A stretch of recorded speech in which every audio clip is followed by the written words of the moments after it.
Bom dia. Oi, Cláudia. Lourdes, amada, bom dia. Como que vocês estão aí na nossa quarta-feira, né? Louvado seja Deus por mais um dia. Então, mais um dia, mais uma oportunidade, né? Da gente poder crescer, aprender. A vida é um constante aprendizado. Oi, Alessandra, Mariana, tudo bem? A Eva, a Maria Oliveira. Bom dia, um ótimo dia para vocês, um ótimo dia de trabalho, né? Para quem vai trabalhar fora ainda hoje. A nossa vitrine, bom dia.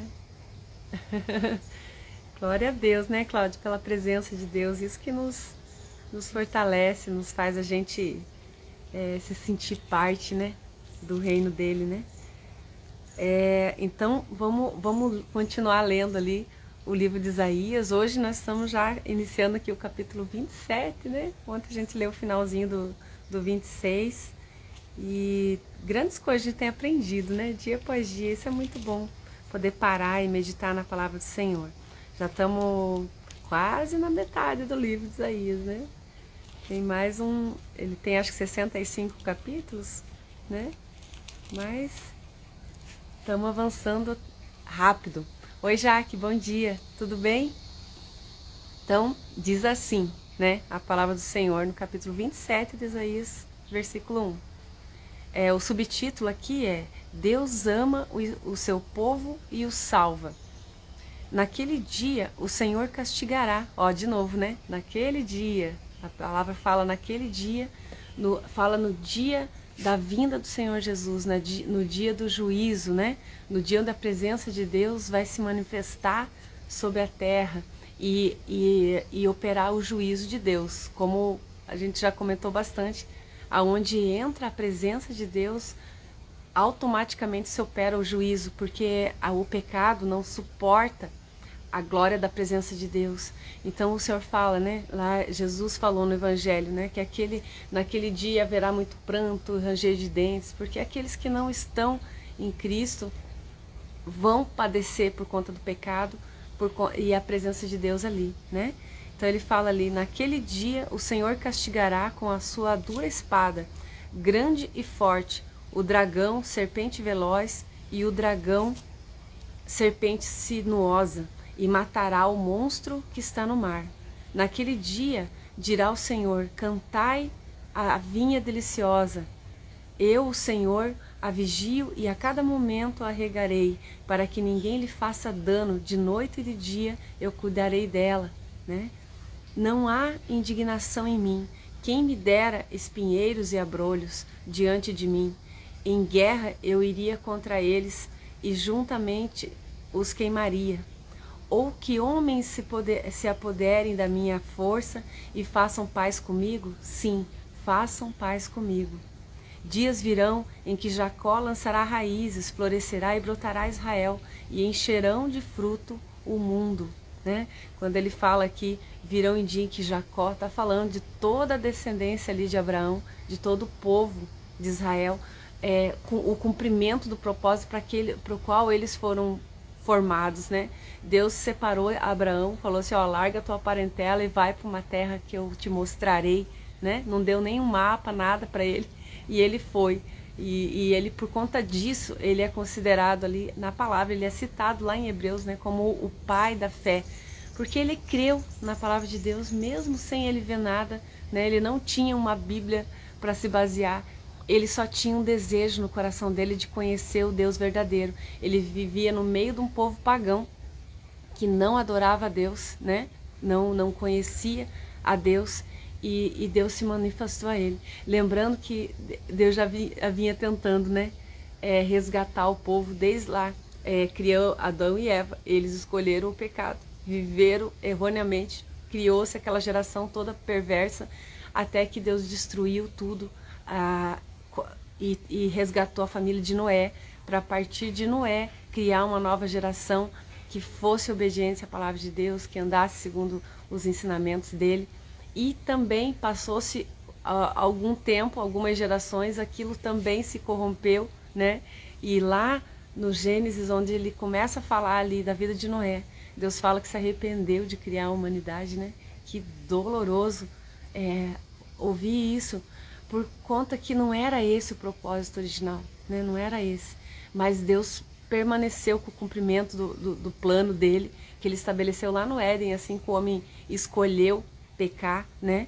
E ele disse que da semente da mulher viria aquele que pisaria a cabeça da serpente, esse dragão, essas hostes espirituais da maldade que Isaías está se referindo aqui, né? Que naquele dia o inimigo das nossas almas seria destruído, né? O inimigo das nossas almas, não o inimigo de Deus, que Deus não tem inimigo, né? Não tem ninguém que vá contra ele. E ali Deus começou a direcionar de novo a humanidade, né? Através da vida de Abraão, formou-se ali a geração dele a partir de Isaac, Jacó, né? E foi criando aquela descendência a partir de Jacó, que foi ali o neto de Abraão, que estabeleceu-se as 12 tribos de Israel, e o povo foi se multiplicando conforme a promessa que Deus tinha dado lá para Abraão, né? Em ti farei bendita todas as nações da terra. E ele falou para Abraão, olha para o céu, conta as estrelas, né? Vê se é possível você contar, né? Mais numerosa do que elas será a tua descendência. Falar isso para um homem de 75 anos que não tinha filhos, né? E tinha uma mulher estéril, né? E Deus levou mais 25 anos para preparar todo aquele cenário e cumprir a palavra que ele tinha dado para Abraão. E nasceu de Isaac, gerou toda essa descendência, né? E ali Deus começou a direcionar toda aquela descendência de Abraão, o povo. Chegou um momento que eles foram, dos filhos de Jacó, né? Veio José, José foi vendido pelos irmãos, foi para o Egito, foi todo um propósito de Deus que Deus já vinha falando no coração de José, né? Que ele ia se destacar dentre os irmãos, né? Que todos os irmãos, inclusive o pai e a mãe dele, iam se prostrar diante dele. E ele começou a contar esses sonhos que ele estava tendo, e isso gerou muita inveja no meio dos irmãos. E na verdade foi tudo um cumprimento dessa palavra de Deus na vida dele, né? Ele foi levado como escravo lá para o Egito, serviu na casa de pessoas, aprendeu o ofício da organização, né, da administração, ficou em cativeiro, na prisão por bastante tempo, e tudo ali, todo aquele sofrimento que José passou, fez parte do cumprimento do propósito do Senhor, né? Como a gente comentou ontem dessa palavra que Paulo escreveu, que todas as coisas cooperam juntamente para o bem daquele que ama a Deus. Então, às vezes a gente está passando por uma dificuldade, por uma situação, naquele momento que você está vivendo isso, é doloroso demais, e a gente não consegue ver o bem de tudo isso. Mas Deus sabe o final desde o começo, e Ele nos conduz ao cumprimento daquilo que Ele mesmo colocou no nosso coração. Então tudo faz parte do propósito do Senhor, né? Não olhar as circunstâncias atuais, o meio das coisas, mas o fim delas, como fala aquele provérbio que a gente já comentou essa semana, né? Melhor é o fim das coisas do que o meio delas. Então a gente precisa só caminhar, andar, permanecer firme, porque Deus vai cumprir. Se Ele deu a promessa, se Ele colocou o sonho no nosso coração, Ele é fiel e justo para cumprir cada um. E Davi escreveu assim, né, que Deus se alegra em realizar os desejos do nosso coração, né? Deus quer que a gente seja feliz. Jesus falou que Ele veio para isso, né? Eu vim para que tenham vida e a tenham em abundância. Então, espera com paciência. Deus vai fazer, Deus vai cumprir tudo aquilo que Ele te prometeu, e Ele vai ser grande na tua vida. Assim, à medida que Ele nos exalta, Ele é exaltado sobre a terra. E Ele fez isso com o povo de Israel. Ele exaltou aquele povo dentre todas as nações. Só que a própria desobediência daquele povo levou eles de volta para uma condição de cativeiro que não era a vontade do Senhor para a vida deles, né? Então ali, né, só agora que a gente entrou todo nessa história, quando Deus resgatou ali o povo, levou José para o Egito, por conta que ia haver uma seca muito intensa em toda aquela região, muitas pessoas pereceram, mas por conta desse plano que Deus estabeleceu na vida de José, né, ele pôde livrar a casa dele, a família dele, e também a todas as pessoas que moravam ali naquelas áreas, né, por conta do direcionamento que Deus foi dando a ele. Ele interpretou lá o sonho do faraó e tal, e ele acabou se tornando governador ali do Egito. E nesse tempo, ele conversou com o faraó e trouxe toda a família dele para dentro do Egito, né? E eles deram uma terra de Hebron para eles morarem, um lugar onde tinha bastante pastagem, porque eles eram criadores de gado, de ovelhas, né? Então, e isso até o povo do Egito não fazia essas práticas. Então eles ficaram num lugar reservado lá, onde eles iam viver em paz. E ali eles viveram em paz durante muito tempo. Só que aquele faraó morreu, e dali a pouco ninguém mais conhecia quem era José, e eles viram que o povo começava a se multiplicar rapidamente, porque era essa a promessa de Deus para a vida de Abraão, né? Falou assim: eu vou fazer de você uma nação numerosa, né?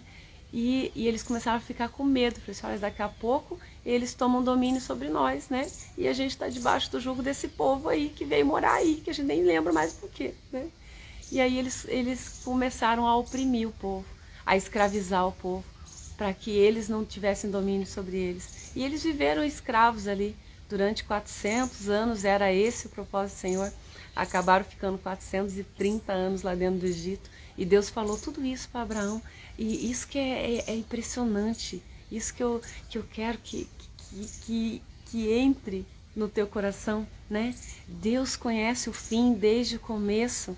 Ele falou tudo para Abraão. Nesse mesmo capítulo 12 de Gênesis, onde ele começou a falar que a partir de Abraão ele faria numerosa uma descendência, que ele abençoaria todas as nações da terra. Ele falou assim: olha, a tua descendência vai ficar cativa no Egito por 400 anos, né? Mas eu levantarei um resgatador, um salvador, que vai libertar o povo desse cativeiro, né? Então Deus contou tudo para Abraão o que ia acontecer em gerações depois de tudo isso. E assim foi. Deus levantou a vida de Moisés, e Moisés resgatou o povo dali, levou o povo para a terra prometida por Deus. Eles voltaram para a terra onde habitava Abraão, aquela terra que Deus falou assim: olha para o horizonte, Abraão, onde a tua vista alcançar, essas terras eu te darei por herança.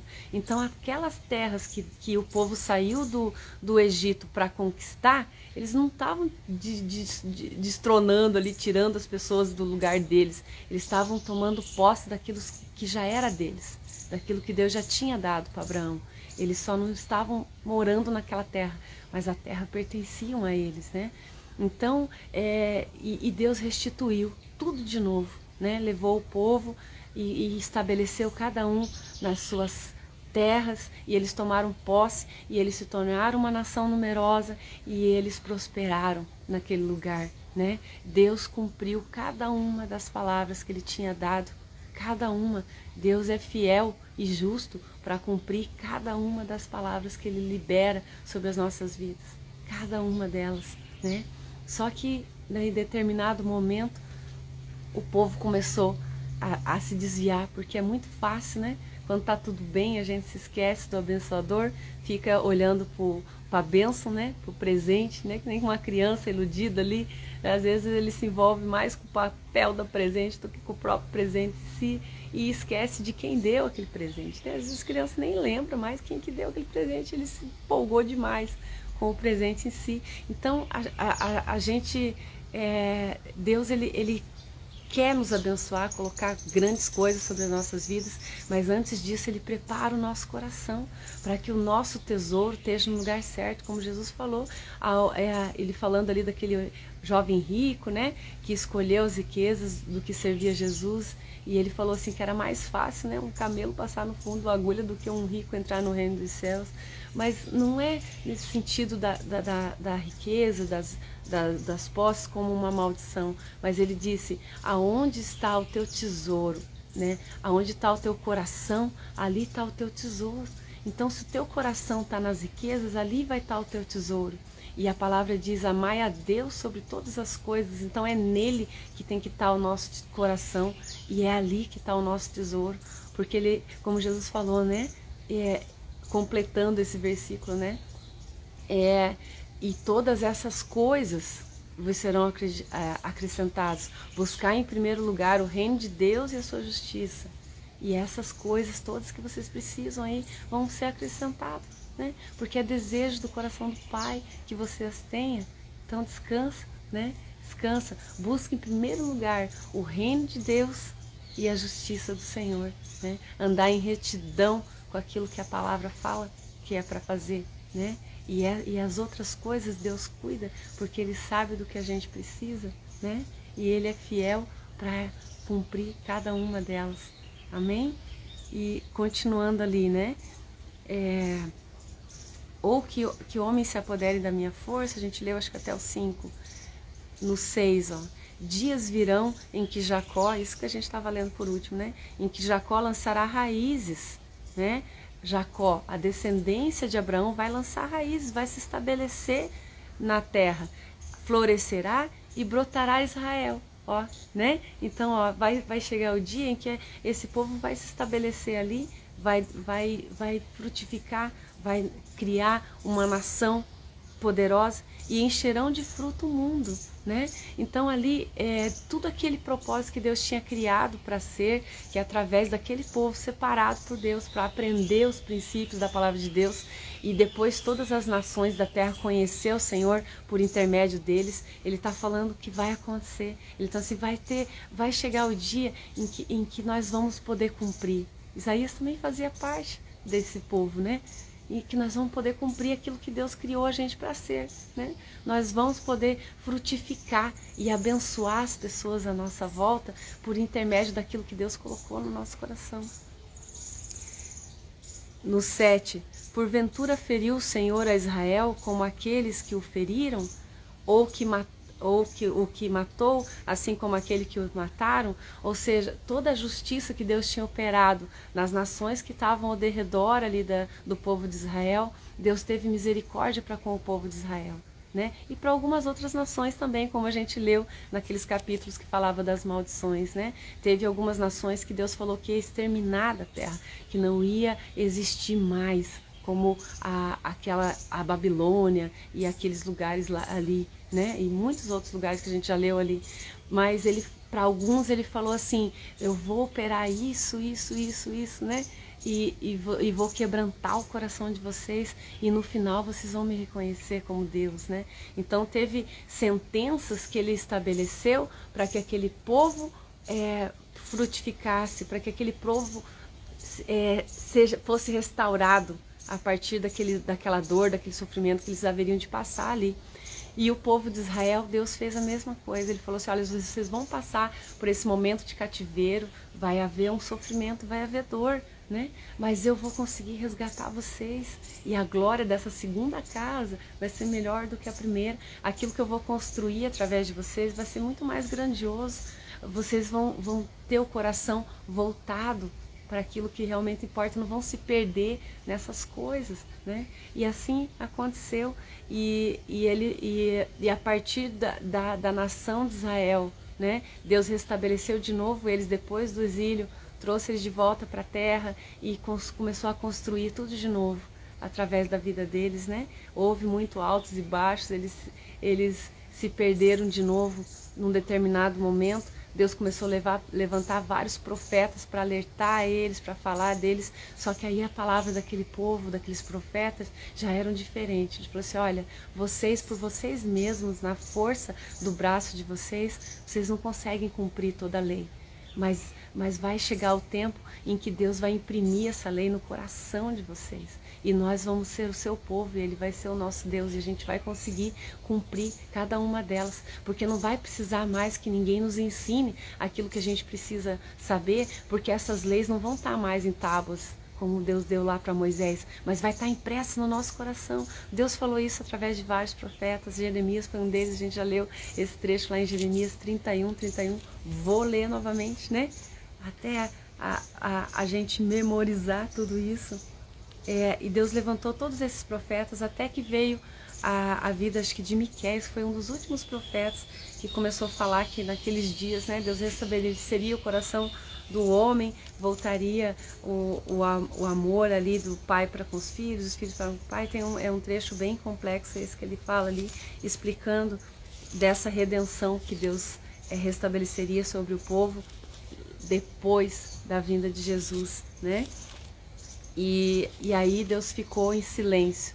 Durante gerações ele ficou em silêncio, até que veio o Messias, né? E começou uma nova história, um novo testamento e o cumprimento final de todo o propósito que Deus fez para a humanidade. E hoje nós, eu e você, temos acesso a Deus. Temos acesso a Deus por intermédio de Jesus Cristo. A graça e o favor de Deus pode estar na nossa vida, não porque nós somos santos, mas porque nós somos santificados pela graça do Senhor, né? É pela graça que vós sois salvos, como Paulo falou, não é pelas nossas forças, não é por tanto daquilo que a gente faz, mas é por aquilo que Ele fez naquela cruz, né? Nós temos acesso a Deus, isso é um presente maravilhoso. Como o livro de Hebreus fala, né? Que muitos heróis da fé almejaram esse tempo do cumprimento da palavra. Toda a palavra de Deus, o Antigo Testamento, reporta para esse momento do derramamento do Espírito. Joel falou sobre isso no capítulo 2, que haveria o derramamento do Espírito sobre toda a carne. E os jovens profetizariam, os velhos teriam visões, né? Você vai ser um novo tempo. Deus vai entrar dentro de nós, Ele vai habitar em vasos de barro, né? Hoje nós temos o Espírito Santo no nosso espírito unido. Nós somos um com Deus, assim como Jesus orou lá no Evangelho de João, né? Pai, cuide deles, né? Para que eles sejam um conosco, como eu sou um contigo, né? E ele falou assim, não falo só por esses que o Senhor me deu, né? Ele não estava intercedendo só pelos apóstolos, mas por todos aqueles que virão a crer na sua palavra, né? Por mim e por você. Em Efésios tem aquele versículo lá, né? No capítulo 1, no versículo 13, nós já lemos várias vezes, que diz ali que a partir do momento que a gente ouviu a palavra da verdade e creu nela, o Espírito Santo habita no nosso espírito como um selo da promessa, nos direcionando para o cumprimento de uma vida eterna com Deus. Então, tudo que a gente precisa é crer, né? A fé vem pelo ouvir e ouvir pela pregação da palavra de Deus, e a partir do momento que a gente crê nessa palavra, o Espírito Santo toma posse da gente, né? Ele cuida da gente, ele nos direciona para que tudo aquilo que Deus sonhou para nós se cumpra, para que a gente viva integralmente o nosso propósito. Então, eu vou ler ali 31 de Jeremias, né? Fala assim, eis que vem dias, né? Ó, vem o dias, vai chegar os dias, diz o Senhor, em que firmarei uma nova aliança com a casa de Israel e com a casa de Judá, não conforme a aliança que fiz com os seus pais no dia em que tornei pela mão e para os tirar da terra do Egito, porquanto eles anularam aquela minha aliança, não obstante eu os haver desposado, diz o Senhor. Porque esta é a aliança que firmarei com a casa de Israel. Depois daqueles dias, diz o Senhor, na mente lhes imprimirei as minhas leis e também no coração as escreverei, e eu serei o seu Deus e eles serão o meu povo, né? Lindo isso, né? Maravilhoso. E ainda continua ali no 34, não ensinará jamais cada um ao seu próximo, nem cada um ao seu irmão, dizendo, conhece o Senhor, porque todos me conhecerão, desde o menor até o maior deles, diz o Senhor. Pois perdoarei as suas iniquidades e dos seus pecados jamais me lembrarei. Olha que lindo demais, né? Eu perdoarei os seus pecados e das tuas iniquidades eu nem vou me lembrar mais. Jesus é o nosso justificador, né? Eu vou ler ali em complemento de tudo isso que a gente viu nas cartas ali de João.